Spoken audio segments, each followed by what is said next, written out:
आज हम SCRT विज्ञान से लेने वाले हैं क्लास 6, 7th एंड 8th के क्वेश्चंस। ठीक है, इसमें देखो वन लाइनर्स भी मैंने लिए हैं, साथ में जो class 6 and 7th and 8th में बुक्स में चैप्टर वाइज टॉपिक वाइज हम सारे सबको कवर कर रहे हैं।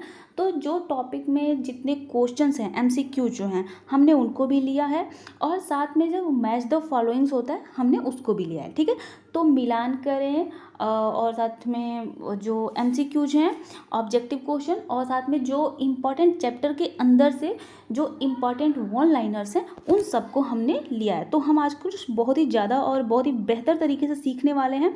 तो चलिए हम शुरुआत करते हैं। काफ़ी क्वेश्चंस कम हैं, लेकिन इन क्वेश्चंस का जो एक्सप्लेनेशन है वह ऐसा है कि यहाँ से आपको 2 से 3 नंबर के क्वेश्चन आ सकते हैं। ठीक है, क्योंकि हमने काफ़ी डिटेल में इसको एक्सप्लेन किया है और ऐसा समझाने की कोशिश किया कि आपको इसमें से पढ़ने के बाद से 2-3 नंबर के क्वेश्चन बेहतर तरीके से आप समझ जाएंगे। ठीक है, तो चलिए शुरुआत करते हैं। यह क्वेश्चन आपको कई जगह हेल्प करेगा, जैसे कि यहाँ आपको साइंस में भी हेल्प करेगा, साथ में आपको करंट अफेयर्स में भी आपको हेल्प करने वाला है, और इसके साथ ही आपको मतलब फर्स्ट पेपर में और सेकेंड पेपर दोनों में ही आपके लिए फ़ायदेमंद है। तो चलिए शुरुआत करते हैं हम क्वेश्चन की। तो सबसे पहला जो हमारा क्वेश्चन है वह क्वेश्चन क्या है, गुरुत्वाकर्षण का सिद्धांत दिया है। तो गुरुत्वाकर्षण का सिद्धांत किसने दिया है? फर्स्ट है वोल्टा ने, न्यूटन ने, CV रमन ने और SN बोस ने।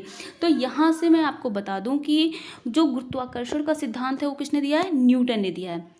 लेकिन इसके साथ ही हमें ये भी जानना होगा कि बाकी लोगों ने क्या किया है, बाकी लोगों को हम क्यों जानते हैं। ठीक है, तो चलिए हम आपको बताते हैं बाकी लोगों को हम क्यों जानते हैं, इन्होंने क्या दिया है। तो देखिए जगदीश चंद्र बोस, JC बोस, अगर हम JC बोस की बात करें तो इन्होंने क्या दिया?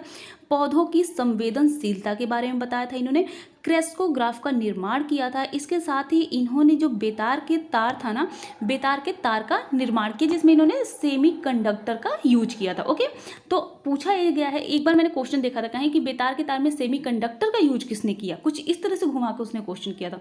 तो ये तो सब जानते हैं कि बेतार के तार का निर्माण जगदीश चंद्र बोस ने किया, लेकिन इसमें सेमी कंडक्टर का भी उन्होंने यूज किया। ओके, अगला होता है कि जो हमारे जो वेव लेंथ है ना, वेव लेंथ को इसके पहले सेंटीमीटर में मापा जाता था, लेकिन इन्होंने कहा कि हम मिलीमीटर में अगर करें तो हमें प्रकाश का जो विकिरण है वो हमें ज़्यादा दिखाई देगा। तो इसलिए इन्हीं के समय से इन्होंने इसके बारे में बताया था कि वेव लेंथ को हम मिलीमीटर में माप सकते हैं। ठीक है, तो यह जगदीश चंद्र बोस या JC बोस का काम था। इसके बाद अगर हम बात करें CV रमन की, तो CV रमन ने प्रकाश के प्रकीर्णन पे काम किया था। इसको कहते हैं रमन इफेक्ट। ठीक है, जो प्रकाश का प्रकीर्णन है, इसी वजह से जैसे आप लोग देखते होगे ना, जो भी बैग वगैरह को बिना खोले, किसी बैग को बिना खोले उसके अंदर क्या है, कुछ ऐसा कोई मटेरियल हो जो खतरनाक हो, तो उनकी पहचान के लिए जो यूज किया जाता है। ठीक है, इसका रमन इफेक्ट का यूज किया जाता है। तो 1930 में इसके लिए इन्हें नोबेल प्राइज भी मिला था। अगले हैं S रामानुजन। S रामानुजन को हम जानते हैं, बहुत ही कम उम्र में इन्होंने गणित के लिए बहुत काम किया था, और सबसे बड़ी बात, इनके पास कोई टीचर नहीं थे, कोई इनको सिखाने वाला नहीं था, इन्होंने सब कुछ स्वयं ही सीखा था। और 1729 यह रामानुजन संख्या कही जाती है। 1729 को हम क्या कहते हैं? रामानुजन संख्या कही जाती है। इसके बारे में मैंने डिटेल में आपको एक वीडियो में बताया है, लेकिन अगर आप उसको देखना चाहें तो देख लीजिएगा, उसको लिंक मैंने आपको टेलीग्राम पर दे दी है। ठीक है, तो यहाँ पर देखिए संख्या सिद्धांत इन्होंने दिया था। इन्होंने 3000 जो गणित के सूत्र हैं उनको इन्होंने सॉल्व किया, और पता है अभी इनके बताए हुए बहुत सारे ऐसे सूत्र हैं जिसको इन्होंने सॉल्व तो किया, लेकिन अभी भी बाकी लोग उसको समझने की कोशिश कर रहे हैं। ओके, नेक्स्ट पढ़ते हैं SN बोस के बारे में। तो SN बोस ने जो बोसान पार्टिकल है, बोसान पार्टिकल, इन्हीं के नाम पर बोसान पार्टिकल नाम रखा गया है। ठीक है, जिसे हम गॉड पार्टिकल कहते हैं। अच्छा, क्वांटम मैकेनिक्स पे इन्होंने काम किया था। इसके बाद आता है मेघनाद साहा। मेघनाद साहा ने साहा समीकरण दिया था, ठीक है, जो तापीय आयनीकरण से संबंधित है। अच्छा, हम लोग क्या जानते हैं कि जो हमारे जो द्रव्य की चौथी अवस्था है, ठीक है, द्रव्य की चौथी अवस्था क्या है, आप मुझे बताना। ठीक है, द्रव्य की चौथी अवस्था क्या है? मैंने आपको बहुत ही बेहतर तरीके से इसको समझाया हुआ था कि द्रव्य की 5 अवस्थाओं में चौथी अवस्था कौन सी है। ठीक है, तो वहाँ पर तापीय आयनीकरण से संबंध रखता है वो। अगला है TR Seshadri. TR Seshadri organic chemistry से जुड़े हुए हैं, औषधि विज्ञान ऑर्गेनिक केमिस्ट्री में जो कैसे औषधियों का निर्माण हुआ, इसके बारे में इन्होंने काफ़ी बेहतर, बहुत ज़्यादा काम किया था इस पर।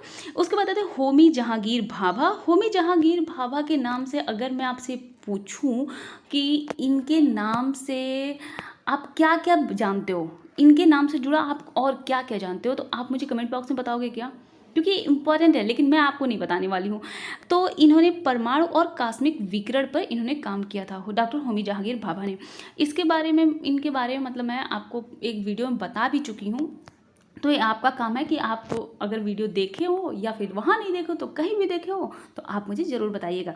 ओके, नेक्स्ट आते हैं विक्रम साराभाई। विक्रम साराभाई जो हैं, इन्होंने फर्स्ट रॉकेट लॉन्चिंग, जो इसरो का निर्माण हुआ ना, वहाँ इसरो के निर्माण में जो फर्स्ट रॉकेट लॉन्च हुआ था उसका पूरा श्रेय इन्हीं को जाता है। ठीक है, अंतरिक्ष अनुसंधान से जुड़े हुए हैं। और ये कहें कि जब इसरो का निर्माण हुआ तो उस समय यही थे, वहाँ के अध्यक्ष यही बने, डॉक्टर विक्रम साराभाई। बहुत मेहनत करी थी इन लोगों ने यार, भारत में आज परमाणु शक्ति केंद्र बन चुका है, इसकी में एक बहुत बड़ा योगदान इनका और इसके पहले रहा हमारे डॉक्टर होमी जहांगीर भाभा साहब का। ठीक है, इन दोनों का बहुत बड़ा योगदान रहा, क्योंकि अगर इन्होंने ना सोचा होता कि भारत को में परमाणु संयंत्र विकसित करने हैं तो कभी ये हो ही नहीं पाता। इसी वजह से डॉक्टर होमी जहांगीर भाभा को ना भारतीय परमाणु ऊर्जा कार्यक्रम का जनक कहा जाता है। लेकिन एक होता है ना कि जो इनके बहुत ज़्यादा सोचा, लेकिन जब इसरो का निर्माण हुआ उसके पहले इनका निधन हो चुका था। अभी भी ये नहीं पता है कि इनका निधन वास्तविक निधन था या फिर उसमें कोई षड्यंत्र के शिकार बन गए थे। इनके बारे में इनका एक और नाम है architect of Indian atomic energy programme. ठीक है, इन्होंने जो भारत में परमाणु संयंत्र है ना, जो शुरुआत जो हुई, उनका जो सोच है, कहें कि जो सोच थी वह किसकी थी? डॉक्टर होमी जहांगीर भाभा की थी। ठीक है, और डॉक्टर विक्रम साराभाई, इन्होंने नींव रखी, जो निर्माण हुआ, जो मिसाइल जो परीक्षण हुए उनकी जो नींव रखी वो इन्होंने रखी थी।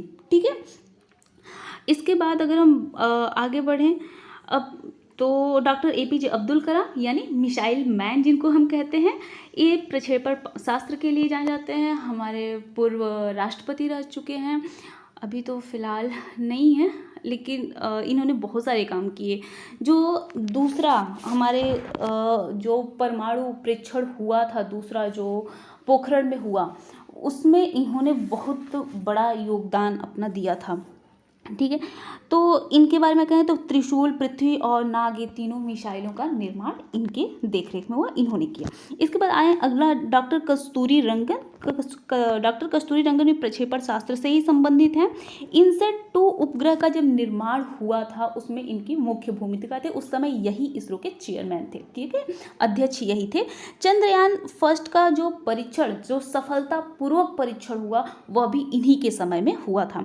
अगले हैं डॉक्टर हरगोविंद खुराना। आनुवांशिक कोड की स्थापना इन्होंने ही की थी। ठीक है, अगले हैं सुब्रमण्यम चंद्रशेखर, एक खगोल विज्ञान से जुड़े हुए हैं। कल्पना चावला के बारे में आप जानते हैं, अंतरिक्ष वैज्ञानिक। ठीक है, और इसके बाद आते हैं हम अगले क्वेश्चन पे।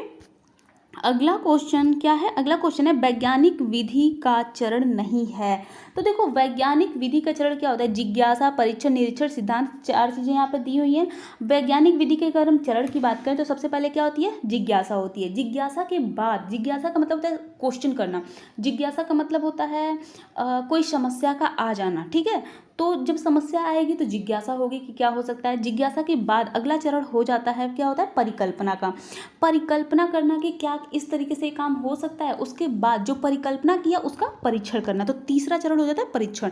पहला जिज्ञासा, दूसरा परिकल्पना, तीसरा परीक्षण हो जाता है। परीक्षण के बाद चौथा हो जाता है निरीक्षण। ठीक है, तो याद हो गया आपको? सबसे पहले जिज्ञासा, दूसरा परिकल्पना, तीसरा परीक्षण, चौथा निरीक्षण। निरीक्षण के बाद, निरीक्षण में ही आ जाता है विश्लेषण और वर्गीकरण भी आ जाता है। उसके बाद अगला आता है अभिलेखन और उसके बाद निष्कर्ष। इसमें कहीं भी सिद्धांत नहीं है। तो देखो जब वैज्ञानिक विधि चलती है ना तो सब कुछ बनाया जाता है। इसमें किससे, एक शुरुआत किससे हो रही है, जिज्ञासा से, और अंत कहाँ पे हो रहा है, निष्कर्ष पे। ठीक है, तो यहाँ पर सिद्धांत नहीं बनते हैं। तो इसमें ऑप्शन सी होगा, मतलब तीसरा ऑप्शन होगा, सी नहीं बोलेंगे। अगला है भारतीय वैज्ञानिक हैं, इसमें से कौन है भारतीय वैज्ञानिक, एडिसन, गैलीलियो, मैडम क्यूरी। तो इसमें भारतीय वैज्ञानिक कौन से हैं, जो नाम मैंने अभी तक नहीं लिया इसमें, ठीक है, डॉक्टर हरगोविंद खुराना, यानी ऑप्शन 4। तो जरा सा हम जान लेते हैं कि जो विदेशी वैज्ञानिक हैं इन्होंने क्या क्या काम किए हैं इनके बारे में। तो सबसे पहले अगर हम बात करें एडवर्ड जेनर ने खोज की थी किसकी, वैक्सीन की। ठीक है, एडवर्ड जेनर ने चेचक के वैक्सीन की खोज की थी। चेचक यानी स्मॉल पॉक्स के। और चेचक किसकी वजह से होता है, विषाणु की वजह से, यानी कि वायरस की वजह से। और किस वायरस की वजह से, वेरियोला मेजर। और कब की थी, 1796 में। ये सब कुछ मैंने इसलिए लिखा है कि इतना जितने टॉपिक हैं, मतलब जितने वर्ड यहाँ पे लिखे हुए हैं वे सब के सभी क्वेश्चन हैं। ठीक है, सबसे पहले क्वेश्चन ये था कि वैक्सीन, चेचक का वैक्सीन किसने बनाया। ठीक है, दूसरा था चेचक किसकी वजह से होता है। तो एक तो ऑप्शन में ये है कि विषाणु, या फिर हो सकता है विषाणु न देके वेरियोला माइनर, वेरियोला मेजर दिया हो, तो ये भी हो सकता है। और वैक्सीन की खोज कब हुई थी, मतलब वैक्सीन का निर्माण कब हुआ था। ठीक है, तो हो गया 1796। अगला क्वेश्चन है अलेक्जेंडर फ्लेमिंग ने क्या निर्माण किया था। तो अलेक्जेंडर फ्लेमिंग ने पेनिसिलिन का निर्माण किया था। अगली है मैडम क्यूरी रेडियम और पोलोनियम की खोज इन्होंने की थी। गैलीली जिन्होंने दूरबीन की खोज की थी। थॉमस एडिसन ग्रामोफोन और विद्युत। इसके बारे में मैं डिटेल नहीं बता रही हूँ, बस आपको ऑनलाइन में बताती जा रही हूँ क्योंकि डिटेल का वीडियो मैंने बनाया है और पहले मैंने आपको वहाँ पे अपलोड कर दिया था बहुत पहले ही। गैलीली ने दूरबीन की खोज की थी। थॉमस एडिसन ग्रामोफोन और विद्युत। गैलीलियो मार्कोनी ने रेडियो की खोज की थी। ऑटो हान ने परमाणु बम की खोज की। सर आइजैक न्यूटन ने गुरुत्वाकर्षण की खोज की। एलेसांड्रो वोल्टा ने किसकी खोज की थी, विद्युत सेल की। ठीक है, माइकल फैराडे ने डायनामो की खोज की थी। यहाँ पर मैं आपको बता दूं कि अब तक अलेक्जेंडर फ्लेमिंग के क्वेश्चन तो बहुत बार पूछे जा चुके हैं कि पेनिसिलिन की खोज किसने की थी। सुपर टेट में और भी कई बार ये क्वेश्चन बन चुके हैं। एसएससी में और बैंकिंग में भी ये क्वेश्चन आ चुके हैं। मतलब इतनी बार ये क्वेश्चन आया है ना, आरआरबी में हर जगह ये क्वेश्चन आया हुआ है। तो ये तो बिल्कुल रट लो जैसे। इसके बाद इसी तरह से थॉमस एडिसन का क्वेश्चन कई बार आ चुका है। और साथ में एक और क्वेश्चन कौन सा, एलेसांड्रो वोल्टा, ये क्वेश्चन बहुत बार आ चुका है। और माइकल फेराडे ने डायनामो की खोज की थी, ये भी क्वेश्चन काफ़ी बार आया है। ठीक है, विलियम रॉन्जन एक्सरे की खोज की थी। जॉन लॉगी बेयर्ड टेलीविजन की खोज की थी। एल्बर्ट आइंस्टीन ने फोटो इलेक्ट्रिक प्रभाव दिया था। ठीक है, इसके साथ ही अलेक्जेंडर ओपेरिन की बात करें तो ओरिजिन ऑफ लाइफ जो थ्योरी है ना, जीवन की उत्पत्ति की जो थ्योरी है वो किसने दी थी, अलेक्जेंडर ओपेरिन ने दिया था। ठीक है, तो यहाँ से इतना आपने जान लिया। अब हम बढ़ते हैं अगले क्वेश्चन की ओर। अगला क्वेश्चन क्या है, ओजोन परत में छिद्र का क्या कारण है। तो देखो ओजोन परत में जो छिद्र है वो किसकी वजह से होता है, वायु प्रदूषण की वजह से होता है। ये मैं कई बार बता चुकी हूँ। तो चौथा का क्या हो गया, ऑप्शन नंबर 3 हो गया। मैं कोई ट्रिक नहीं लगा रही, मतलब टिक कोई नहीं लगा रही हूँ क्योंकि आगे सारे एक्सप्लेनेशन दिए हुए हैं। तो एक बार अगर आप देख लोगे तो आपको खुद ही याद रहेगा। तो इसलिए मैं कोई भी कहीं भी टिक नहीं लगा रही हूँ। ठीक है, तो चलो जरा ओजोन परत में छिद्र का जो कारण है वो क्या है, वायु प्रदूषण है। तो हम जरा देख लेते हैं ओजोन छिद्र के बारे में। ओजोन छिद्र के बारे में हम अगर बात करें तो ओजोन परत कहाँ पे पाई जाती है, समताप मंडल में पाई जाती है। और समताप मंडल में कहाँ पर, निचली परत में पाई जाती है। ठीक है, और ऊंचाई क्या है वो 10 से 30 किलोमीटर की ऊंचाई पर पाई जाती है। ठीक है, अगर यही ओजोन की परत, अगर ओजोन नीचे आ जाए, ट्रोपोस्फीयर में आ जाए, यानी क्षोभ मंडल में आ जाए, तो हम क्या कहेंगे कि वह बैड ओजोन है। ठीक है, यानी बुरा ओजोन। और वह ओजोन हमारे लिए बहुत खतरनाक होता है। अगर यही ओजोन हम सांसों के माध्यम से ले लें, ठीक है, अगर धरती पर ओजोन की मात्रा बढ़ जाए, ठीक है, हमारे आसपास ओजोन की मात्रा बढ़ जाए तो, और इसे हमने सांसों के माध्यम से ले लिया तो क्या होगा, यह हमारे हीमोग्लोबिन से ऑक्सीजन की तुलना में 200 गुना तेजी से यह रिएक्ट करेगा। ठीक है, मतलब जुड़ेगा। ऑक्सीजन हमारी हीमोग्लोबिन से जुड़ता है ना, तो उसके कई गुना, मतलब 200 गुना तेजी से ओजोन जुड़ जाएगा। और ओजोन अगर जुड़ गया तो ओजोन को हमारी ब्लड तो ले नहीं सकती, ना ही हम श्वसन कर सकते हैं ओजोन की वजह से। हम श्वसन किसकी वजह से करते हैं, ऑक्सीजन की वजह से। तो ओजोन जुड़ा तो क्या होगा, हमारी श्वसन प्रक्रिया बाधित हो जाएगी। ठीक है, और एक पॉइजन का निर्माण होगा और हमारी डेथ हो जाएगी। ओके, तो इसलिए ओजोन जरूरी तो है, लेकिन कहाँ पर जरूरी है, समताप मंडल में जरूरी है। क्षोभ मंडल में ओजोन न आए तो ही अच्छा है। ठीक है। अच्छा, ओजोन परत में जो छेद हुआ वह छेद देखा गया था 1970 में। ठीक है, यह पहली बार ये छेद कब देखा गया? 1970 में। देखा तो पहले गया था, लेकिन इस पर मुहर जो लगी कि हाँ ये सही बात है, वह 1970 में। ठीक है, जब इस पर शुरुआत हुई कि जब छेद देखा गया, उसके बाद ये लगा कि हाँ भाई अब तो ज़रूरी है काम करना, इस पर कुछ ना कुछ तो करना पड़ेगा, वरना तो ये हमारी पृथ्वी पर संकट बढ़ते जाएंगे। ठीक है। अच्छा, ये छेद देखा भी कहाँ गया था, ये आप मुझे बताएंगे, अटलांटिक या अंटार्कटिका, ये आप मुझे बताएंगे कहाँ पर देखा गया था। ठीक है, यह करता क्या है, ओजोन परत परावैंगनिक किरणों को ट्रोपोस्फेयर में आने से रोकता है। कहाँ से रोकता है? स्ट्रेटोस्फेयर से ट्रोपोस्फेयर में आने से रोकता है, यानी हम तक पहुँचने से रोक देता है परावैंगनिक किरणों को। ओके, उसके बाद हम बात करें कि इसके लिए बहुपक्षीय पर्यावरण समझौता हुआ कि क्योंकि ये क्या है, वायु प्रदूषण से हो रहा है और CFC गैस जो है उसकी वजह से, क्लोरोफ्लोरोकार्बन की वजह से हो रहा है, रेफ्रिजरेटर में इसका यूज किया जाता है उसकी वजह से हो रहा है। तो ये हुआ कि बहुपक्षीय पर्यावरण समझौता हम करेंगे, और इस समझौते में हम क्या करेंगे कि सभी देश मिलकर यह मानेंगे कि भाई अब हम इसका काम नहीं करेंगे। ठीक है, अब हम प्रदूषण कम से कम करेंगे। ठीक है, और CFC गैस जो निकल रही है उसको हम कम करेंगे। ठीक है, तो इसके लिए वियना संधि हुई थी। वियना संधि कहाँ पे? कनाडा में हुई थी। तो उसके लिए एक प्रोटोकॉल लागू हुआ, उस प्रोटोकॉल का नाम दिया गया मॉन्ट्रियल प्रोटोकॉल। और यह प्रोटोकॉल पर जब साइन हुआ वह डेट थी 16 सितंबर 1987। ठीक है, कब साइन हुआ? 16 सितंबर 1987 से। लेकिन यह जब लागू हुआ यानी प्रभावी हुआ, वो हुआ 1 जनवरी 1989 से। चूंकि 16 सितंबर 1987 को यह इस पे साइन हुआ था इस प्रोटोकॉल पे, इसलिए 16 सितंबर को हम क्या मनाते हैं? ओजोन दिवस मनाते हैं। ठीक है, तो इतना आपने जान लिया। अब बढ़ते हैं हम आगे। अगला क्वेश्चन भी है इसमें क्या, हाँ देखते हैं। अब क्या है, अगला क्वेश्चन है, निम्नलिखित में स्तंभ क व स्तंभ ख से मिलान कीजिए। स्तंभ क क्या है और स्तंभ ख क्या है, देख लेते हैं। APJ अब्दुल कलाम, APJ अब्दुल कलाम किससे जुड़े हुए हैं? दूरबीन, प्रक्षेपण शास्त्र, विद्युत सेल, रेडियम एनाटॉमी। तो ये किससे जुड़े हैं? प्रक्षेपण शास्त्र से। ये बहुत पहले कभी मैंने टिक लगाया हुआ था, मुझे देखो। मैडम क्यूरी किससे जुड़ी है? रेडियम से। अगला है वोल्टा किससे जुड़े हैं? विद्युत सेल से। माइकल फेराडे ने क्या किया था? डायनामो का आविष्कार किया था। और गैलीलियो किससे जुड़े हैं? दूरबीन से। ओके, तो यहाँ तो हो गया। मैं आज थोड़ा जल्दी बता रही हूँ क्योंकि मुझे ये लग रहा है कि जितनी जल्दी हो जाए उतना जल्दी, क्योंकि ये रिवीजन क्लास है ना। तो अब देख लेते हैं हम थोड़ा सा, जब हम बात कर रहे हैं प्रक्षेपण शास्त्र की, यानी हम बात करें अगर मिसाइल की, या फिर अगर हम बात करें अपने देश में, हमारे देश में, भारत में जो इसरो है उसका काम क्या है और वह करता क्या है, तो थोड़ी सी बात हम उसके बारे में कर लेते हैं क्योंकि ये इम्पॉर्टेंट है और इससे क्वेश्चन बनते भी हैं। तो अगर हम बात करें इसरो की, तो इसरो क्या है?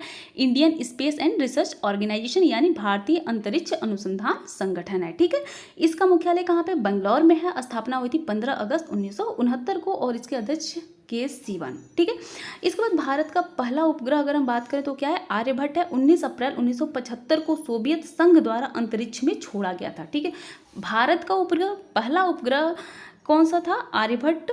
19 अप्रैल 1975 को छोड़ा गया, लेकिन छोड़ा किसके साथ गया था? सोवियत संघ के द्वारा छोड़ा गया था। ठीक है, तब हमारे पास कोई प्रक्षेपण शास्त्र नहीं था जिससे हम इसे छोड़ सकें, मतलब कोई लॉन्च व्हीकल हमारे पास उस समय नहीं था, तो हमें दूसरे की सहायता से छोड़ना पड़ता। सोचो, एक वो समय था जब हम किसी और की सहायता से अपने जो हमें जो मतलब ये उपग्रह छोड़ने, अपने उपग्रह हम दूसरों की सहायता से छोड़ते थे, और आज हमारे पास ये हालत है कि हम दूसरों के उपग्रह छोड़ते हैं। तो वक्त कभी भी बदल सकता है, हमें लगातार मेहनत करनी चाहिए। उसके बाद अगर बात करें हम यहाँ पर जो प्रक्षेपण केंद्र हैं जहाँ से लॉन्च करते हैं हम, वह है सतीश धवन अंतरिक्ष केंद्र। ये कहाँ पे? भारतीय अंतरिक्ष अनुसंधान संगठन का प्रक्षेपण केंद्र है यह। ठीक है, यह आंध्र प्रदेश के श्रीहरिकोटा में स्थित है। और श्रीहरिकोटा में कौन सी झील है? वहाँ पर आंध्र प्रदेश में, वहाँ पर कौन सी झील है? पुलिकट झील है। ठीक है, और अब हम बात करें हमारे यहाँ जो सैटेलाइट लॉन्चर व्हीकल है, किससे हम सैटेलाइट को लॉन्च करते हैं, तो अभी हमारे पास एक नया सैटेलाइट लॉन्चर है, उसका नाम है geosynchronous satellite launch vehicle Mark 3। और ये इसरो ने इसको डेवलप किया था बहुत ही ईजी है अबे हमारे लिए करना, क्योंकि पता है यह क्रायोजेनिक इंजन से चलता है। इसमें क्या है, क्रायोजेनिक इंजन है, और इसमें जो यूज होता है ईंधन वो कैसा होता है, क्रायोजेनिक ईंधन होता है। ठीक है, पहले हमें ये क्रायोजेनिक ईंधन ना दूसरे देशों से लेना पड़ता था, रूस से मांगना पड़ता, मतलब मांगना नहीं, खरीदना पड़ता था, लेकिन अब हम इसका निर्माण खुद कर सकते हैं। ठीक है, अब हम बात करें थोड़ा सा PSLV और GSLV की। इम्पॉर्टेंट क्वेश्चन है, मतलब लास्ट ईयर तो ये बड़ा खास रहा था, 2019 में ये बड़ा खास रहा था PSLV और GSLV, तो इसके बारे में ज़रा सा हम बात करेंगे। देखो इम्पॉर्टेंट इसीलिए हो जाता है कि जो GSLV और PSLV है ना, चंद्रयान तो याद होगा आपको, तो जो पहला चंद्रयान था, चंद्रयान 1, उसे हमने PSLV से भेजा था। ठीक है, दूसरा जो चंद्रयान था, दूसरे चंद्रयान को हमने GSLV से भेजा था। यही खास बात याद कर लेना, दूसरे चंद्रयान को किससे भेजा था, GSLV से भेजा था, और पहले वाले को किससे भेजा था, PSLV से। यानी जो हमारे पास पहले था लॉन्च व्हीकल, ठीक है, वो क्या था, PSLV, polar satellite launch vehicle था। और बाद में क्या आया, जो नया हमने बनाया वो क्या था, जियो सैटेलाइट लॉन्च व्हीकल था। ठीक है, यानी ये जो हमारा पहला है PSLV, यह ध्रुवीय उपग्रह प्रक्षेपण यान है, और जो GSLV हो क्या है, भू स्थिर उपग्रह प्रक्षेपण यान है। ठीक है, यानी अगर समझ लो कि GSLV से जो हम भेजेंगे ना, वह हमेशा हमें वो सैटेलाइट एक स्थान पर दिखाई देगा। क्यों, क्योंकि उस सैटेलाइट की जो गति है ना, वह जो घूर्णन काल है, जो गति है, वह पृथ्वी की गति के बराबर है। तो मतलब पृथ्वी जितने देर में अपने स्थान पे एक चक्कर लगा गई, उतने देर में वो भी एक चक्कर लगा लेगा, तो इसलिए हमें हमेशा वह एक स्थान पर स्थिर दिखाई देगा। ठीक है, इससे संचार उपग्रहों को जैसे भेजा जाता है, जैसे कि इनसैट को, इंडियन नेशनल सैटेलाइट सिस्टम जो है उसको भेजा गया है। अच्छा एक बात बताऊँ, हमारा जो देश है यहाँ, इसने सबसे पहले पूरे विश्व में जो सबसे पहला शिक्षा से संबंधित सैटेलाइट था उसे लॉन्च किया था। ये हमारे लिए गर्व की बात है, एजुसैट। ठीक है, एजुकेशन सैटेलाइट जो है एजुसैट, उसको सबसे पहले भारत ने लॉन्च किया था। ठीक है, चंद्रयान फर्स्ट और मार्स ऑर्बिट स्पेस क्राफ्ट जो है उसको उसे हमने किससे भेजा था, PSLV से भेजा था। ठीक है, इसके बाद अगर हम भारत की बात थोड़ा सा और बात करें तो थुम्बा रॉकेट प्रक्षेपण केंद्र किस राज्य में है, केरल में है। श्रीहरिकोटा कौन से प्रसिद्ध झील के निकट स्थित है, पुलिकट झील के द्वारा पुलिकट झील के निकट स्थित है। अगला है चंद्रयान प्रक्षेपण किस सैटेलाइट लॉन्च व्हीकल के द्वारा किया गया था। तो यहाँ पर देखो चंद्रयान सिर्फ बात किया गया है, यानी कि चंद्रयान 1 की बात की जा रही है, तो वो किससे भेजा गया था, PSLV C31 से। और अगर चंद्रयान 2 की बात करें तो वो किससे भेजा गया है, GSLV से। अच्छा GSLV की खास बात क्या है, हमने मतलब चंद्रयान को भेजना हमारी बहुत बड़ी बात क्यों है, क्योंकि जो GSLV है ना, वह पृथ्वी की कक्षा में ही रहेगा। ठीक है, लेकिन इससे हमने जो चंद्रयान भेजा, चंद्रयान 2, उसे हमने काफ़ी दूर भेजा था, पृथ्वी की कक्षा से दूर भेजा था, लेकिन फिर भी उसने काम किया, एक सबसे बड़ी खास बात है। ठीक है, अब हम थोड़ा सा आगे बढ़ते हैं अगले क्वेश्चन की, और अगला क्वेश्चन हमारा क्या है, यहाँ तक तो हमने कर लिया ना, ये भी कर लिया, ये भी। हाँ, अब हम आ जाते हैं थोड़ा सा इसके बारे में, वन लाइनर्स, इस चैप्टर से जुड़े हुए जितने भी वन लाइनर्स हैं उनके बारे में जान लेते हैं। तो फादर ऑफ इंडियन मेडिसिन कौन है, ठीक है, जो भारतीय चिकित्सा पद्धति है, जो अगर हम बात करें दवाओं की, तो उसके जो फादर ऑफ इंडियन मेडिसिन कौन है, वो है चरक। ठीक है, जड़ी बूटियों के बारे में इन्होंने जो चरक संहिता लिखी है, बुक का नाम है इनकी चरक संहिता, उसमें इन्हें जड़ी बूटियों के बारे में बताया है। दूसरे हैं सुश्रुत, जो कि फादर ऑफ सर्जरी हैं, सर्जरी सुश्रुत। ठीक है, ऐसे नाम याद कर सकते हो, तीनों स हैं, सुश्रुत सर्जरी। ठीक है, तीनों में स ही हैं, तो ये क्या हो गया, सर्जरी के पिता हैं।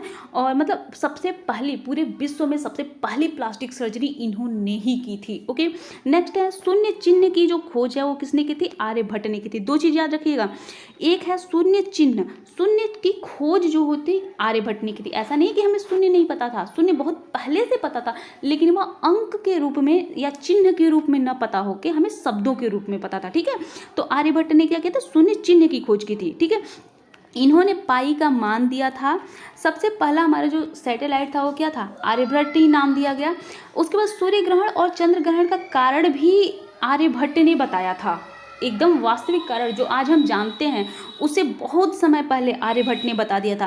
पृथ्वी अपने स्थान पर घूमती है, पृथ्वी सूर्य का चक्कर लगाती है, इसके बारे में भी किसने बताया था, आर्यभट्ट ने बताया था। ठीक है, इसके बाद अगर हम बात करें श्रीधराचार्य की, तो वर्ग समीकरण का हल किसने किया था? यह दिया था श्रीधराचार्य ने। जो हम वर्ग समीकरण सॉल्व करते हैं ना, वो श्रीधराचार्य ने उसको दिया था। अच्छा, इसके साथ ही शून्य को किसी अंक के साथ अगर आप जोड़ेंगे तो वही अंक आएगा। शून्य को किसी संख्या के साथ आप गुणा करते हैं तो शून्य आता है। यह सब कुछ जो व्याख्या है वह श्रीधराचार्य ने किया था। ठीक है। इसके बाद अगर हम बात करें डॉक्टर होमी जहांगीर भाभा की, तो मैं आपको बता चुकी हूँ। अब बढ़ते हैं, इनके बारे में आपको बता चुकी। अगला क्वेश्चन की ओर बढ़ते हैं। ये क्लास 7 का क्वेश्चन है। हाँ, इसमें किसके द्वारा मस्तिष्क की जांच की जाती है? X-ray, ultrasound, scanner. तो मस्तिष्क की जो जांच होती है वह स्कैनर के द्वारा होती है। ठीक है। अगला क्वेश्चन, दैनिक जीवन में उपयोगी है? केवल विज्ञान, केवल प्रौद्योगिकी, विज्ञान और प्रौद्योगिकी। तो विज्ञान क्या है? एक सिस्टमेटिक जो साइंस, जो सिस्टमेटिक नॉलेज है वह विज्ञान है। लेकिन उस सिस्टमेटिक नॉलेज का हमारे लाइफ में जो यूज है वह कहलाता है प्रौद्योगिकी। ठीक है, टेक्नोलॉजी। तो विज्ञान भी हमारे लिए जरूरी है और उसी विज्ञान से निर्माण होता है प्रौद्योगिकी का। तो दोनों ही हमारे लिए जरूरी है। तो इसमें ऑप्शन सी हो जाएगा। अगला क्वेश्चन, टेलीफोन लाइन की सहायता से जुड़ा नेटवर्क कहलाता है? तो टेलीफोन लाइन की सहायता से जो नेटवर्क जुड़ता है वो क्या कहलाता है? इंटरनेट कहलाता है। अगला क्वेश्चन है, मृदा प्रदूषण से कम होती है? तो पृथ्वी जो धरती की या खेत की जो उर्वरा शक्ति है वह मृदा प्रदूषण की वजह से नष्ट हो जाती है। ठीक है। आगे अगर हम देखें, क्वेश्चंस देखते हैं, उसके बाद इनका हम एक्सप्लेनेशन देखेंगे सब कुछ। तो थोड़ा सा देखते हैं कहाँ गया क्वेश्चन। हाँ, इसके बाद अगर हम क्वेश्चंस पे आए, इसको मिलान करना है तो मिलान करिए। ईमेल कहाँ से किससे जुड़ा हुआ होगा? कंप्यूटर आधारित संचार की जो युक्ति है, मतलब कंप्यूटर से हम किसी को अपना मैसेज दे देते हैं, वह किससे के द्वारा करते हैं? ईमेल के द्वारा। इसके बाद कृत्रिम उपग्रह किस लिए हम यूज करते हैं? दूर संचार व्यवस्था के लिए। हमने सबसे पहले जो यूज हुआ था वह दूर संचार व्यवस्था के लिए हुआ था। इसके बाद मनोरंजन के साधन बढ़ने से क्या होता है? ध्वनि प्रदूषण होता है। पृथ्वी, अग्नि और त्रिशूल क्या है? मिसाइल हैं। LPG क्या है? खाना पकाने का गैस है, लिक्विड पेट्रोलियम गैस है। ठीक है। मैं इसको बहुत फास्ट बता रही हूँ क्योंकि मुझे पता है कि ये बस रिवीजन है। ठीक है। हमें लगता है आपको भी कोई दिक्कत नहीं होगी, जहाँ आपको लगे आप स्क्रीनशॉट ले लो। ओके। अगला है पावर स्टेशन इन इंडिया। तो देखो ये बहुत इंपॉर्टेंट है, क्लास 7 का है लेकिन बहुत इंपॉर्टेंट है। तो देखो भारत में जो पावर स्टेशन है, सबसे पहले जो क्या हुआ, कोयले से बिजली बनी, फिर पानी से बिजली बनी, उसके बाद अब क्या है, नाभिकीय रिएक्टरों से बिजली बनती है। तो इसी के आधार पर बनाए गए थे ये पावर स्टेशन। ठीक है। तो सबसे पहला जो अगर मैं बात करूँ, हाइड्रो इलेक्ट्रिक पावर स्टेशन, जहाँ पर जल से विद्युत का निर्माण होता है। तो सबसे पहला कौन सा था? रिहंद बांध जो बनाया गया वो इसीलिए बनाया गया ताकि वहाँ से हम जल विद्युत का निर्माण कर सकें। ठीक है। तो हाइड्रो इलेक्ट्रिक पावर स्टेशन है। इसके साथ ही हमारे देश में तीनों तरह के पाए जाते हैं, जो मतलब तीनों तरह के पावर स्टेशन का निर्माण हो चुका है। दूसरा पावर स्टेशन है national thermal power station. National thermal power station NTPC जिसे हम कहते हैं, NTPS। ठीक है। इसमें क्या होता है, यहाँ पर कोयले से बिजली का निर्माण होता है। ठीक है। तो कोयले से बिजली का जो निर्माण होता है, यानी NTPS जो है वो कहाँ पर है?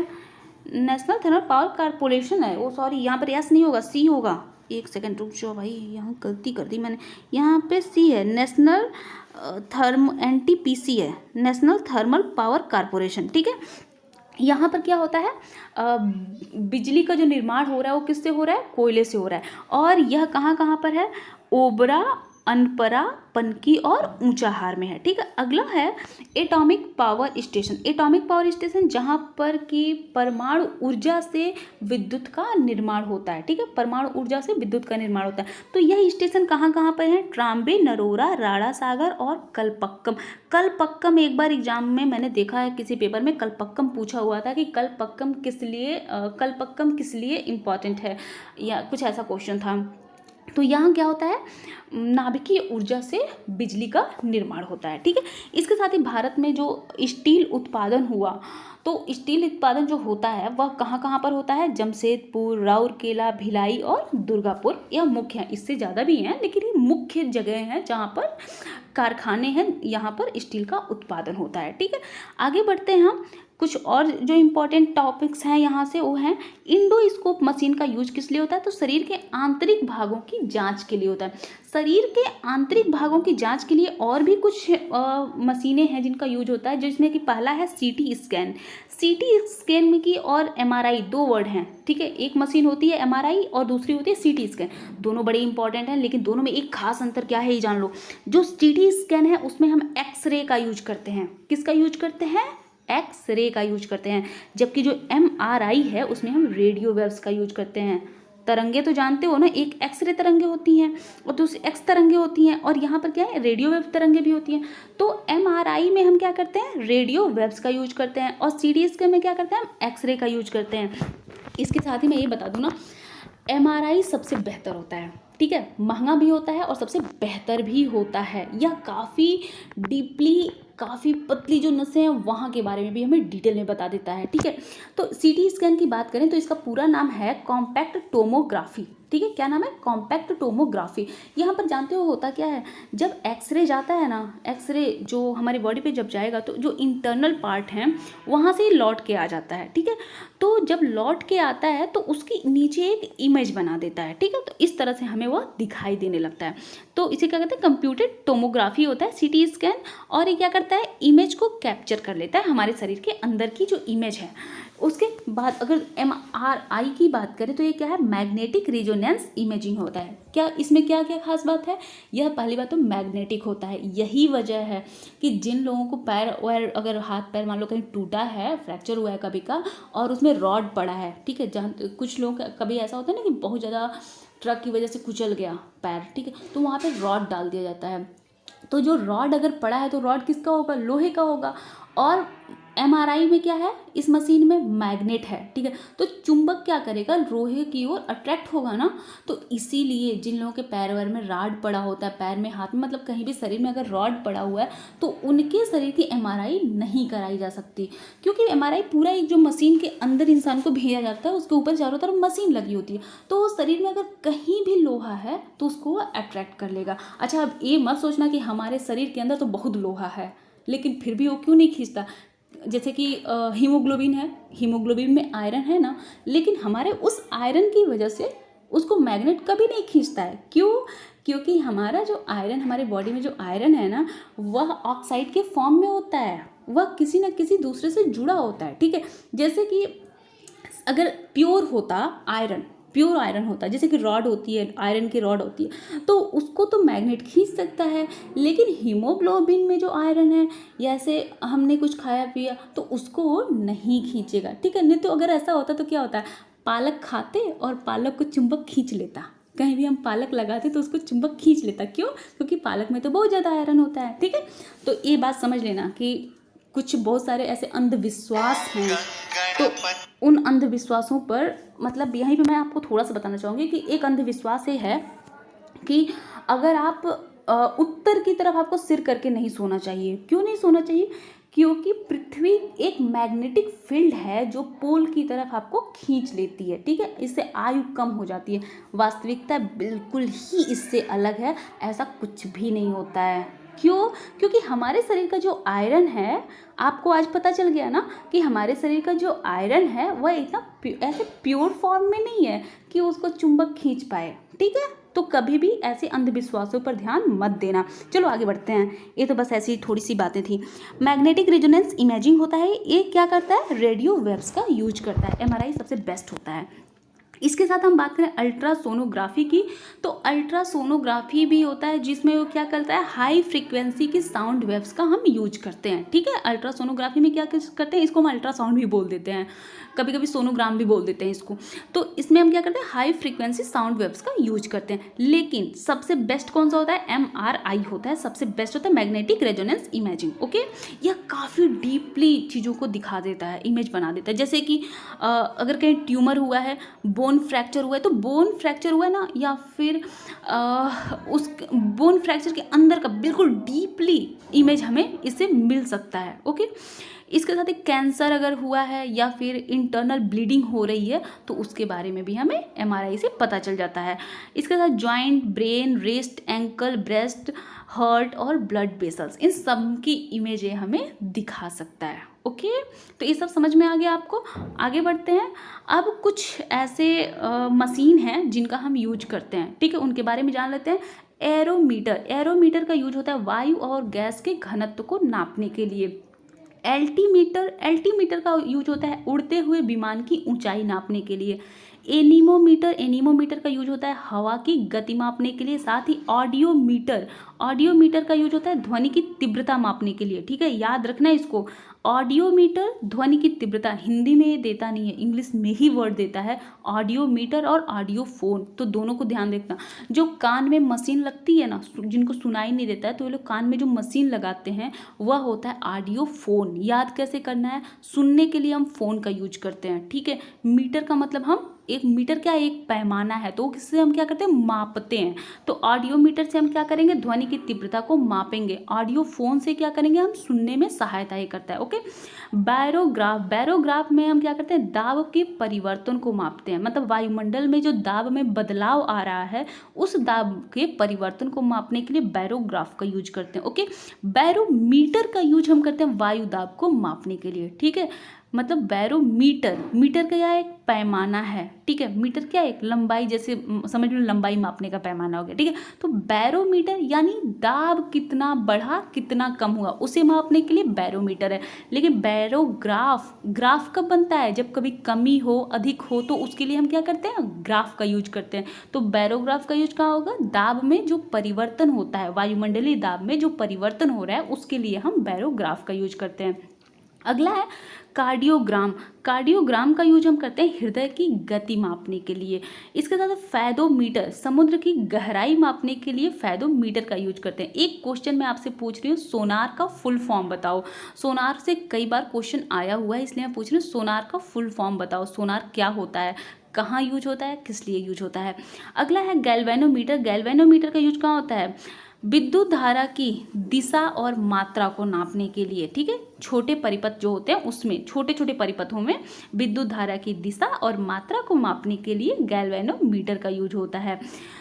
हाइड्रोमीटर का यूज होता है द्रव का आपेक्षिक घनत्व नापने के लिए। यहाँ पर दो वर्ड हैं, ध्यान देना। हाइड्रोमीटर द्रव का आपेक्षिक घनत्व, ठीक है। हाइग्रोमीटर यानी वायुमंडल की आर्द्रता। हाइग्रो मतलब हाइग्रो, ग्रो मतलब क्या है, आर्द्रता। हाइग्रो मतलब आर्द्रता, तो हाइग्रोमीटर यानी वायुमंडल में जो आर्द्रता है उसको मापने के लिए, ठीक है। हाइड्रो यानी जल, तो जल का अगर मापना है, ठीक है, उसका घनत्व मापना है, जल का घनत्व, तो उसके लिए क्या होता है, हाइड्रोमीटर का यूज होता है। ओके, कंफर्म हो गया दोनों। ये काफ़ी कई बार ये सब पूछे हुए क्वेश्चन है, इसलिए मैंने ले लिया, ठीक है। वैसे तो इसमें काफ़ी ज़्यादा थे, लेकिन ये क्वेश्चन आए हुए थे, कई बार आए हुए थे, तो इनको मैंने ले लिया है, ठीक है। अब कुछ और जान लो, ये सब आप जानते ही हो। डॉक्टर वर्गीज कुरियन श्वेत क्रांति के जनक हैं। हरित क्रांति के जनक कौन है, ये आप मुझे कमेंट बॉक्स में बता देना। नहीं मन करेगा तो पढ़ लेना, मले मत बताना। ओके, हरित क्रांति के जनक, हरित क्रांति क्या है, फसल उत्पादन से संबंधित है। श्वेत क्रांति दूध उत्पादन से, पीली क्रांति तिलहन से, भूरी क्रांति उर्वरक से, नीली क्रांति मत्स्य उत्पादन से संबंधित है। और ये क्वेश्चन पूछे गए हैं, कई बार ये पूछा गया है कि भूरी क्रांति किससे संबंधित है और पीली क्रांति किससे संबंधित है। मोस्टली यही पूछा जाता है, पीली क्रांति और भूरी क्रांति के बारे में पूछा जाता है। नीली क्रांति के बारे में भी पूछा जा चुका है, ठीक है। आप मुझे बताइएगा कि आपको ये वीडियोस कैसी लगी, और मिलते हैं हम नेक्स्ट वीडियोज में। तब तक के लिए वीडियो पसंद आई है तो लाइक, शेयर और सब्सक्राइब कर देना और बैठ के पढ़ते रहना। ओके।